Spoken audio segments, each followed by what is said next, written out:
This month's podcasts are sponsored by Aubergine Legal. Do you sometimes worry that your business isn't meeting all its legal compliance requirements and wonder if you're ticking all the legal boxes? Are you losing sleep worrying about a piece of legislation that you may or may not be complying with? Perhaps you need some help with your client contracts or your data protection compliance. Or maybe you're worried that your website doesn't have the right documents or legal notices in the right place. Perhaps you have a brand that you want to protect with a trademark. How about if you could outsource it all and eliminate all of your worries? If so, then get in touch with Aubergine Legal, a friendly commercial legal consultancy offering practical and clear commercial legal advice without the overwhelming legal jargon, taking the worry away and helping you to protect your business and minimise your risks. Aubergine offers a free 30-minute consultation if you have any questions or want to find out if they can help, and you can access this link and book your free 30-minute call via the link in the show notes. Welcome to the Bring Your Product Idea to Life podcast. This is the podcast for you if you're getting started selling products or if you'd like to create your own product to sell. I'm Vicky Weinberg, a product creation coach and Amazon expert. Every week, I share friendly, practical advice as well as inspirational stories from small businesses. Let's get started. Hello. So today on the podcast, I am delighted to welcome Maddy Shine. Maddy is a small business mentor and visibility expert who helps women-owned businesses grow their businesses by becoming more visible. Maddy actually joined me on the podcast, I want to say a few years ago now, to talk about SEO. And today she's here to talk about marketing with personality.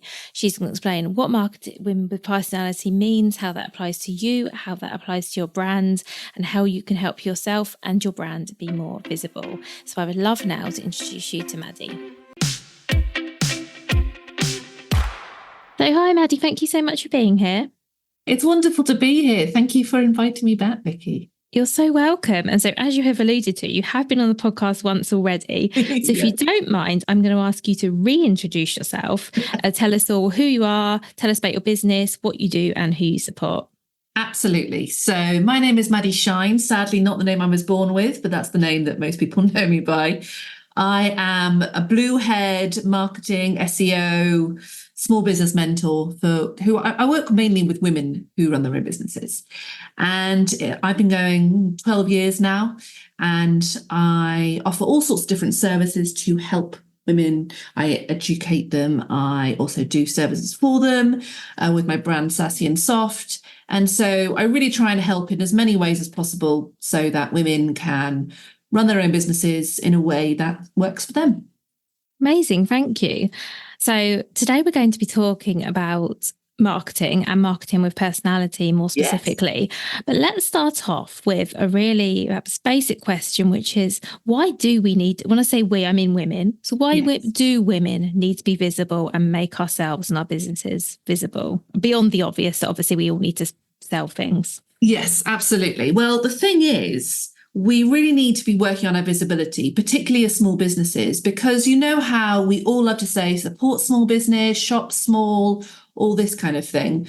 Well, actually, without kind of a reasons to back that up, then beyond a nice gesture, why are we really doing it?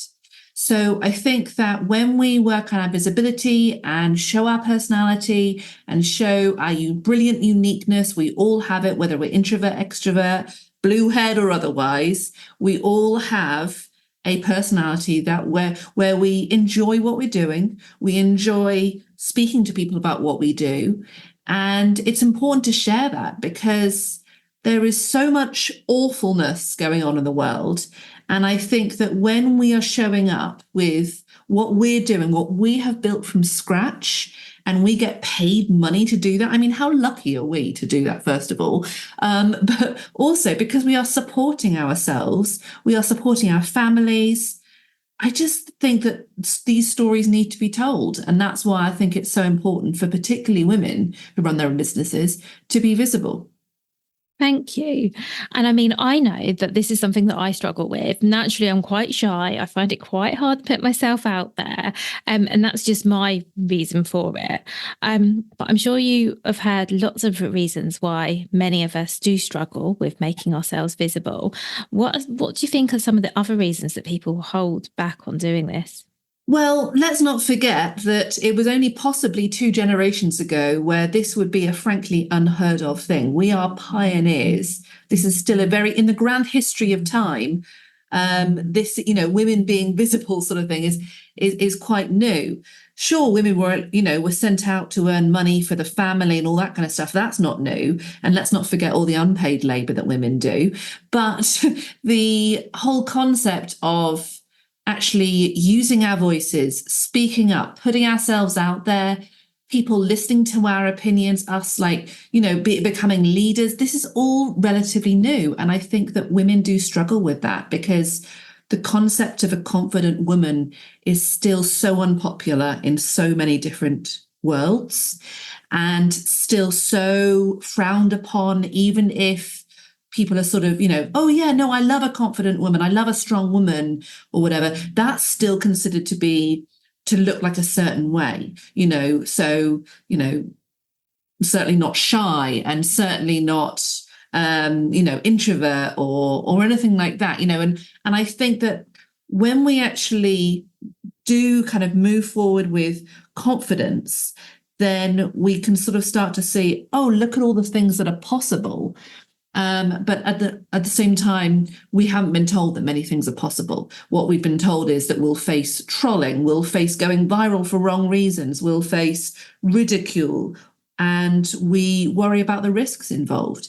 So it's really important to me to show that there are so many different ways to look to be visible, rather than get focused on those reasons why we're not.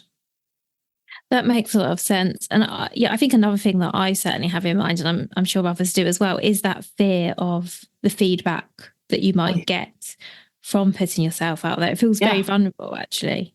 Absolutely. I mean, I speak to people all the time who are worried about asking for reviews from customers. So, it can really kind of go down to those kind of details as well, where people are so worried just to send that automated follow-up email. Would you like to leave a review on Google? Would you like to leave a review on Amazon, Etsy, wherever they're selling? And I think that's so, it kind of breaks my heart in a way, because actually you have put your heart and soul into making these products, into selling these products, whatever it is you're selling. And actually, when you what do you think of it? Did you enjoy it? Then actually the customer is, very likely to say, yes, I love your product. It's completely, not only is it fit for purpose, but it's great and everybody loves it, or whatever it is you're selling.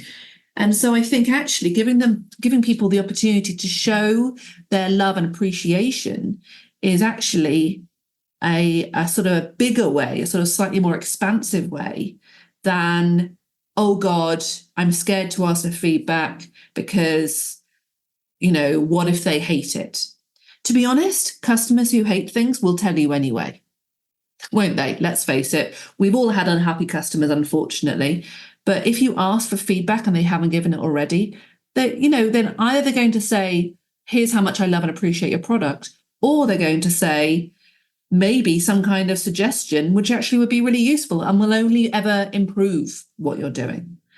Or they're not going to bother. That's the other one, isn't it? Or they're not going to do anything at all.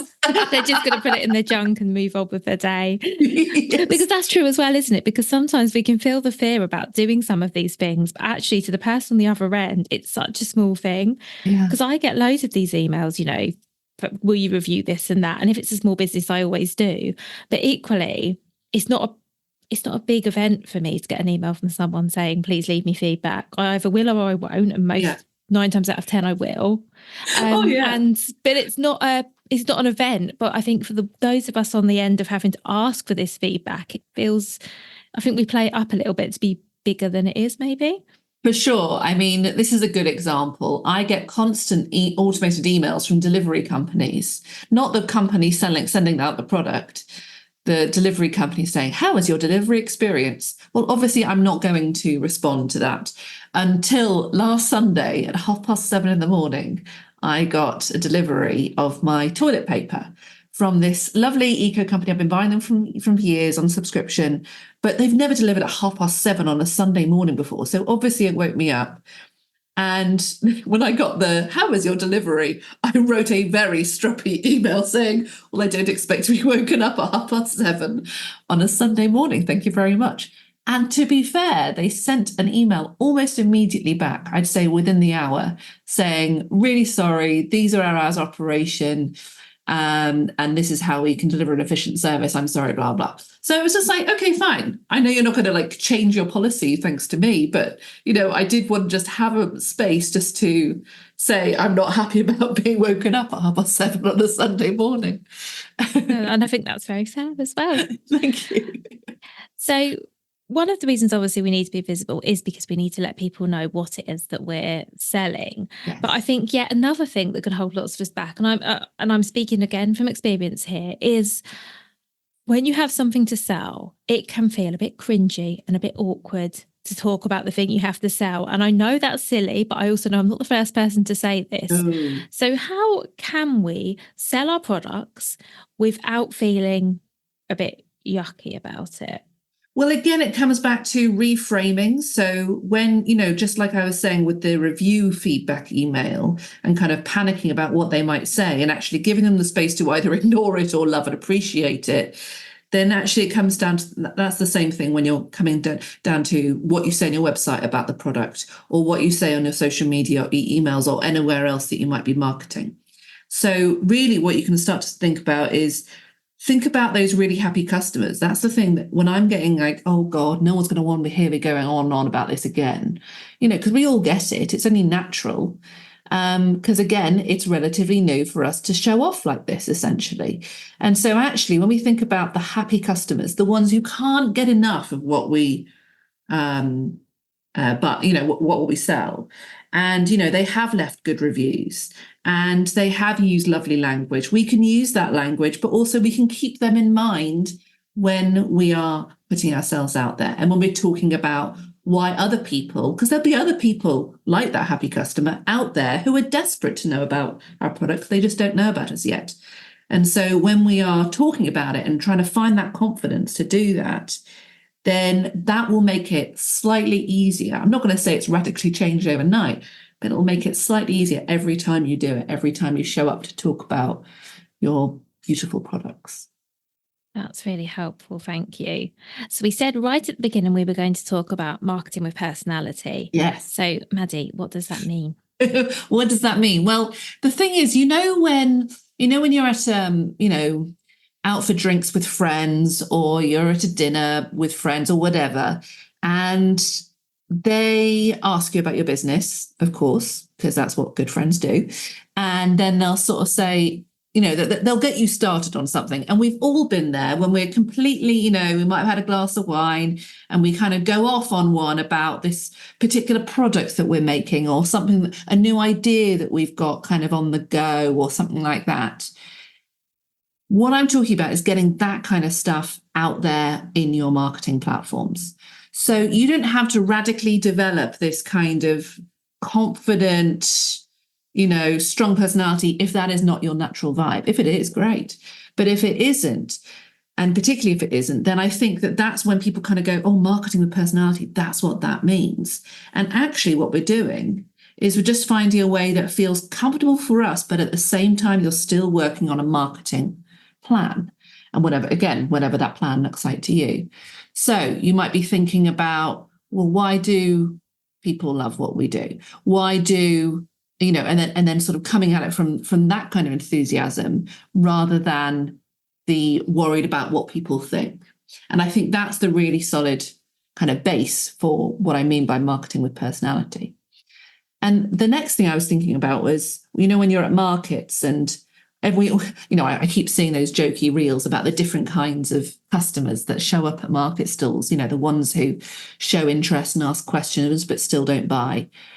But actually, when you're thinking about all those questions that people ask you, whether they buy or not, that's all juicy fodder, if you like, for marketing with personality, because that's all personal to you. That's all personal to you and your products. And I think that sometimes when we get kind of caught up in, well, what do you want from me? It's a mug. If you want the mug, great. If you like drinking tea, buy a mug. But actually, it's like, how is it made? How are the colors chosen? What kind of branding is it? Is it for, is it clearly for quirky people, or is it for color lovers? Is it dark, whatever it might be? You're looking at the unique aspects. And I think that particularly with small businesses, we get caught up in this idea of the saturated market. Oh, well, there's loads of people doing what I do now. So, you can get a bit demotivated. But this is where marketing with personality comes into play. Because if we're not using our personality, if we haven't got that, basically, if we're not creating that unique brand for ourselves, because that's what I'm really talking about, then we're only ever going to compete on price. And then it's just a drive to the bottom, because we can't compete with mass producers. We're small businesses. So I think that would be where to start with that. Yeah, that makes a lot of sense. And as you were talking, I was reflecting on the fact that obviously I interview loads of product businesses on this podcast, and I interview people who sell all kinds of things.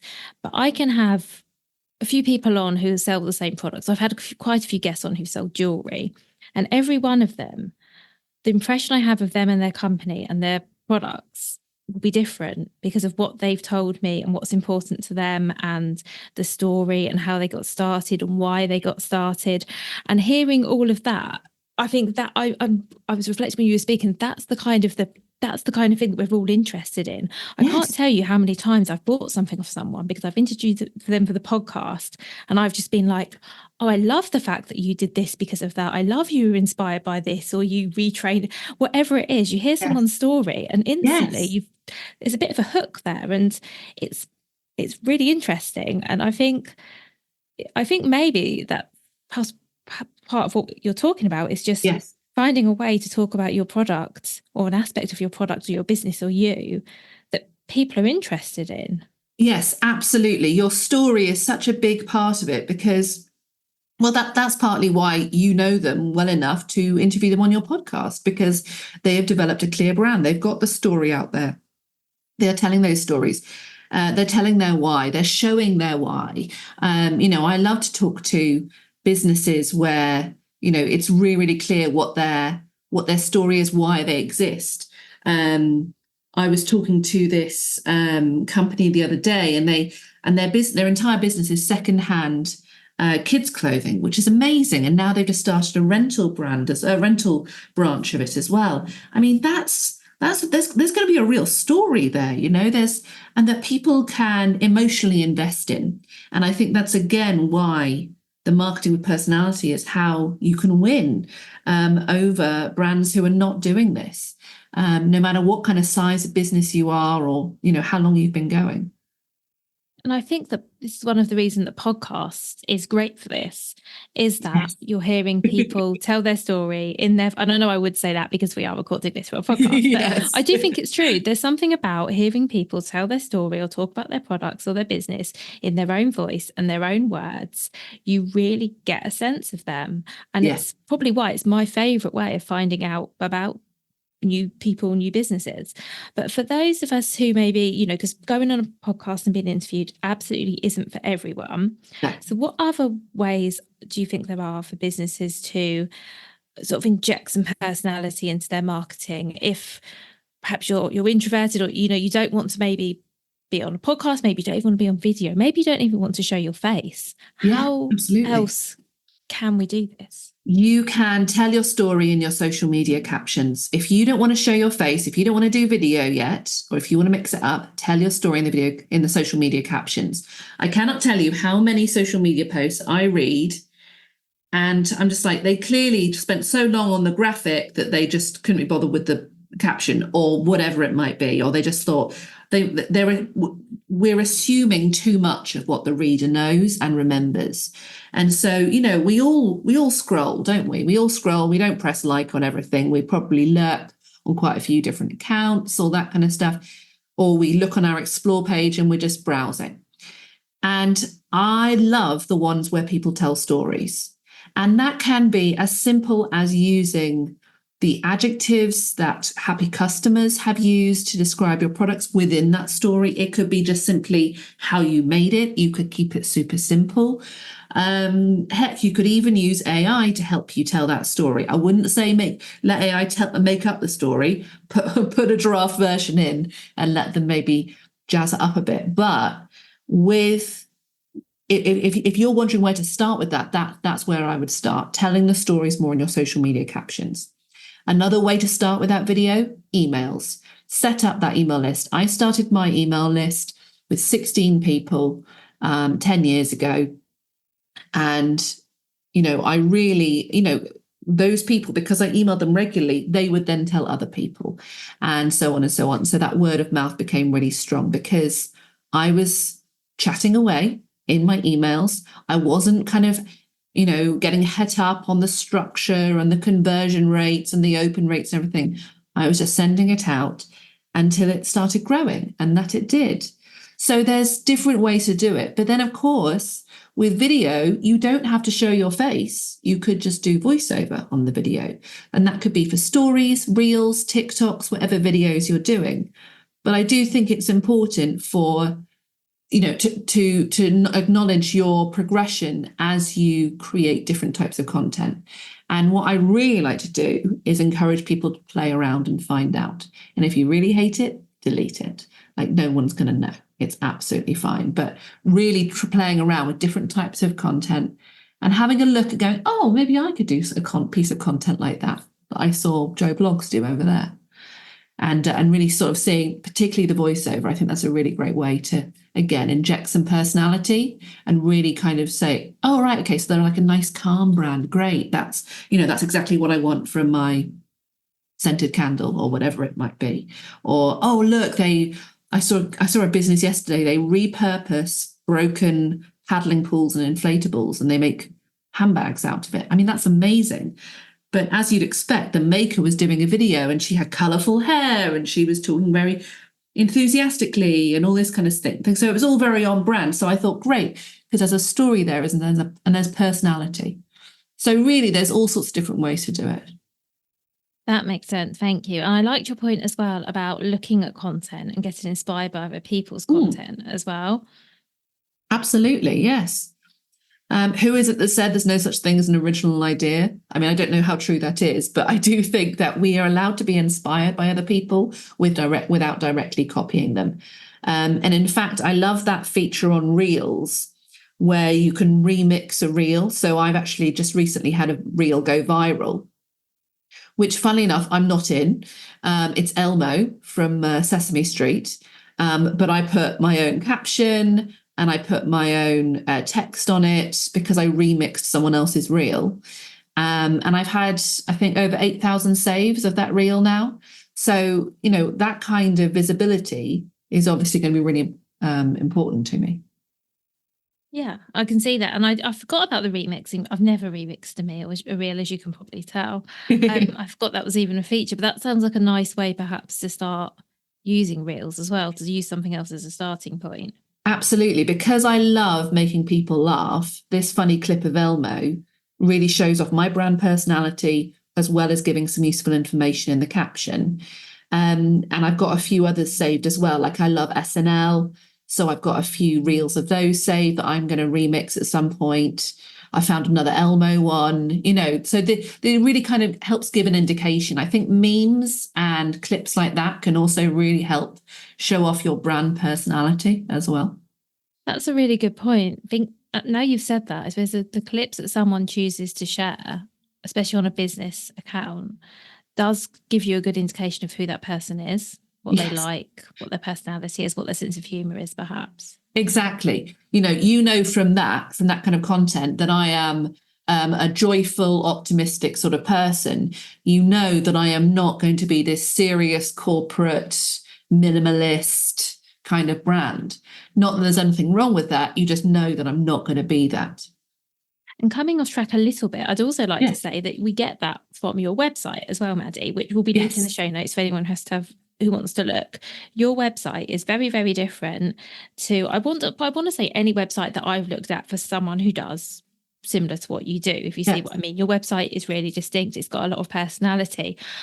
Before I even spoke to you, I had a strong sense of what kind of person you would be through your website. Yes. So is that something else we should be thinking about when we think about marketing with personality? Should our websites be an indication of that personality, or not necessarily? I'm curious. I'm a massive fan of having a strong brand, but I should say this: I did not start off with that kind of brand. That is so much Pinterest planning on secret boards of what kind of branding and when I say branding, I mean it was the style of photography, because there is like kind of big extrovert, it's me in a pub with blue hair, space buns, quite casual these days, but really kind of, with a powerful stance, but relaxed. I like to call it sassy and soft. That's why it's named my second brand.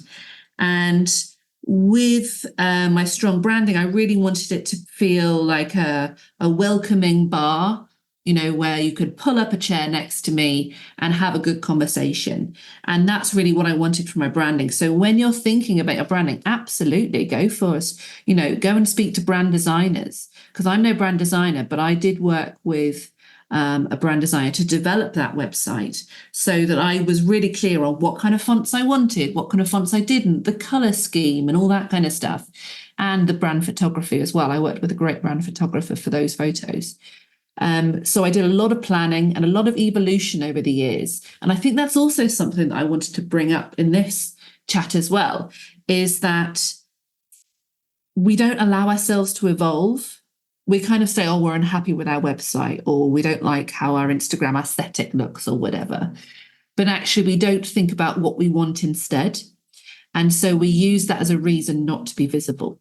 And so what I would definitely encourage everyone to do is hop onto Pinterest, look up, because there's all sorts obviously on Pinterest, look up color schemes that you love. And it could be from anything. Take inspiration from anything. I think I got mine from old photos of Madonna from the 80s, from a couple of neon bars that I found from America, and from some old photos of Susan Sarandon and like Drew Barrymore, things like that. So icons from 80s and 90s, and how I really wanted that to look. And it'll be different for everybody, but hop onto Pinterest and it's really fun. Do some vision boarding. Yeah, it's fun. Yeah. So when we're thinking about selling products, how do we add personality to our marketing? Because I think this might be something where people are coming a bit unstuck, because I think if you're a service business or you have a personal brand, it can, not always, but it can feel easier to put some personality into what you do. I do think it can possibly be harder if you're selling products, particularly if you're not visible as the face of the business, let's say. Yeah. So you have a brand and it's your brand, it's your business, but you're trying to put the products front and foremost rather than yourself. I don't know if I'm wording this correctly, but I think you get the gist of what I mean. No, I do. How do we add personality when it's all about the products? Okay, so let's take the scented candle example, shall we? So if I was selling scented candles, I would consider, how do people want to feel about those scented candles? And my guess is that they want to have long, hot bubble baths. They want to have a relaxing time of it in their home office. They want to have a break from everything, all the noise. So we're thinking quite calm and quiet. If they're kind of quite minimal designs, I might be thinking, okay, so we'll do quite minimal videos. We'll use nice classical music. We won't use upbeat. We'll use kind of lo-fi sounds. We'll search for that on Reels. We'll create video content with kind of maybe beautiful textures. We'll try and invoke that sense of what people want from buying that candle. And that's how you can start carving out that personality for your brand. Because when I say marketing with personality, it doesn't have to be yours. No. Obviously, it's, it could look easier for me because I've got a personal brand. But if it's not you, then it's actually somewhat easier to develop a personality for a brand that is not actually yours. So like I was just describing, with that calm, quiet, beautiful music, calm surroundings, you could create that personality, and that's what people are buying into. That makes sense. And do you think there's an element there of thinking about the personalities of your customers? So coming back to scented candle example, if you have a sense of who your customer is and why they're purchasing from you, is there some of that goes into it as well? I don't know whether there does, because actually, if you think about it, all sorts of different people buy scented candles. All sorts of people might buy any products. And so I actually quite tempted to move away from the traditional client avatar or customer avatar, if you like, the customer profile. I'm thinking about their values and their wishes. What do they want from life? So people buying a scented candle could be a woman like me who's living at home alone, and they have a stinky cat, but they also like long hot baths. So they like a scented candle, right? But I also equally could be a busy mum with 5 kids clamoring all over the shop, and her yelling at her husband, or whatever, going, I just need 5 minutes peace and quiet. Okay, can you just take the kids out, or whatever it is, on a Saturday morning. And the mum can like put down a candle on and like have some 5 minutes of quiet. So we're not going to look the same, be the same, or live in the same area necessarily. We might well do. But actually, what we want is that calm and quiet. And so that's the personality that you have to tap into, in my opinion. Thank you. And the reason I wanted to ask that does come back to what you were saying before about there's a lot of advice out there. And I don't hear it as much now, but certainly 10 years ago, you'd be told, make an avatar for your customer, think about what they're called and where they shop and what they read. And I'll be honest, I never did any of that because it seemed like an awful lot of work. But that always was the advice. But then when you try and do that, and then you think about the personality of your brand, I was thinking that's actually a lot. So I think that'd be really comforting for people to hear you say. And of course, there's nothing wrong with people if people want to create an avatar for their customer, that's all good too. But Absolutely. It's good to hear you say you don't have to do that when you're thinking about how you add personality to your own brand. Definitely not. I think that I've always, because I always used to wonder, like, why is that the advice? And I think I might have even given that advice. And I thought, if I give that, way back when. But actually, when I start to think about what are their values rather than, what newspaper do they read, then I tend to, I tend to get a better match anyway. So I might then sell to people who don't have the same values as me the same, they might not read the same newspaper as me, or they might not live in the same town as what I'm thinking. So then I used to think, well, where does that fit in with my ideal customer profile? But actually, they have the same values as me, which is they also want to learn how to take up space. They also want to thrive as a woman running their own business. They might have feminist leanings, they might not, they might be curious about feminist leanings, all this kind of thing. So that would be why that's why I lean more into that stuff rather than, she's 36, she lives in Peterborough, all that jazz. I think it makes sense. I think it's just looking at it the other way around, which is if you build a strong personality for your brand, you will attract people who have the same values and possibly the same interests, depending on what your brand personality is, rather than doing it the other way around and trying to create a brand personality for a customer avatar who may or may not exist. Yeah, for sure. I mean, so I haven't even mentioned my gifts yet, but in lockdown, I learned to create gifts of myself. And I learned how to get them visible on the internet, and they continue to go viral. So they have been seen, I think, over 700 million times now, which is kind of wild. I can't really envisage that number, but yeah, that's what I'm told by the stats. It's a big number, right? But I know that when clients or friends of clients or clients of friends, whatever, I'm being used in all sorts of different meetings, discussions, conversations, and I often get tagged. And then there's another sort of aspect of, oh, well, that's Maddy. She likes to, be optimistic and joyful, and that's why her gifts are, and that's why they've gone so popular. Not always, of course, like celebrities have used my gifts, obviously not knowing that it is I. But and of course, there's no way I can message them because they're never going to read their DMs from people they don't follow, right? So, but no, it's all sorts of different ways to help that idea of who you are and what you do out there, particularly if you don't want to get your face out there, conveying that concept of what you're selling is just as important as the product. That's really helpful. Thank you. And I also think it's really helpful to know that you and your brand can have entirely different personalities. Yes. I think that's also really useful and hopefully reassuring as well. Yeah, absolutely. Absolutely. Although I would say this, like when you're selling, so I know one of my clients is sells country living products. So horses, dogs, gardening, all those kinds of things. She makes them and personalizes them, and it's amazing.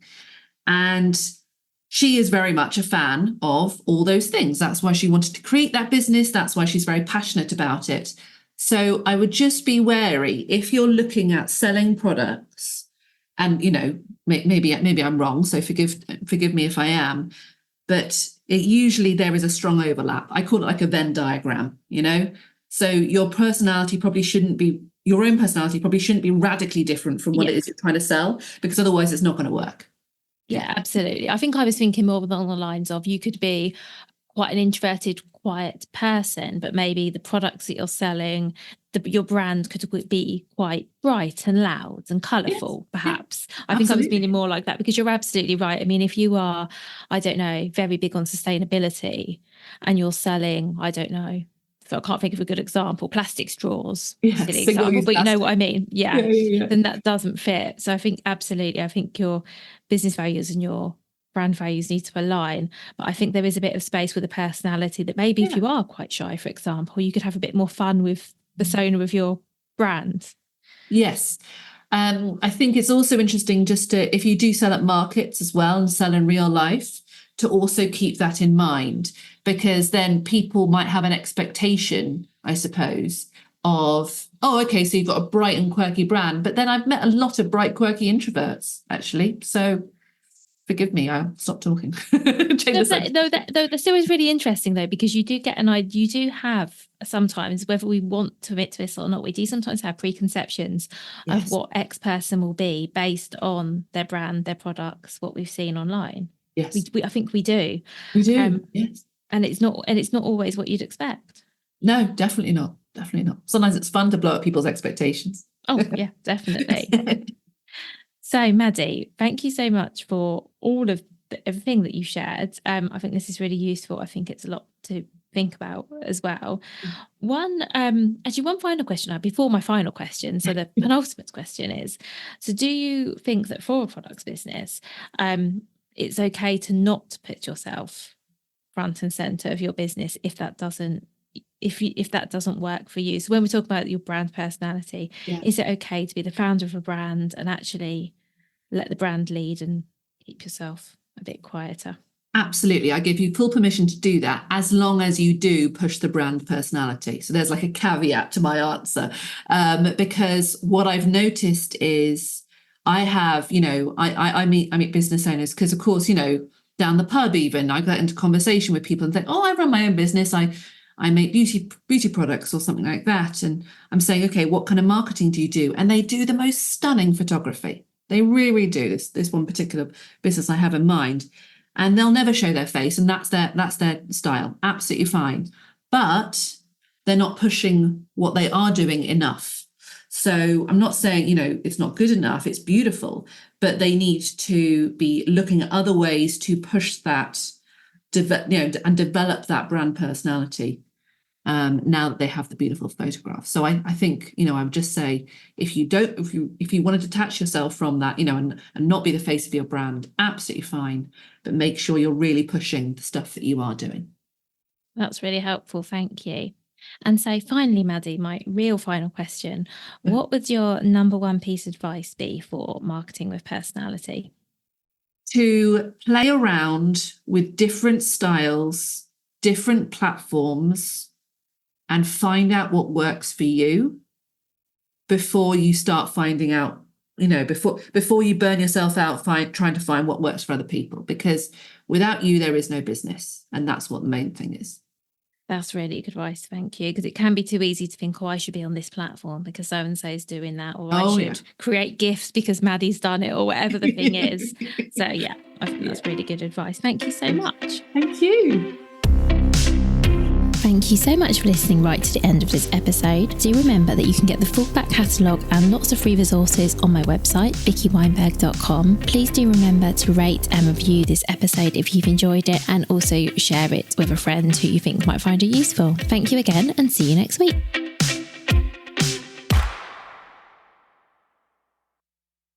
If you've been inspired to start a podcast in 2024, I really recommend my podcast host, Captivate. Captivate were my top pick when I started podcasting 4 years ago because of how easy it was for a complete novice like me to get started. I've stuck with them for the last 4 years because Captivate is still really simple to use. They keep adding great new features like the ability to share ads like these, and they've just been really reliable. So when you're ready to start your own podcast, you can use the link in the show notes and get a free 7-day trial with Captivate.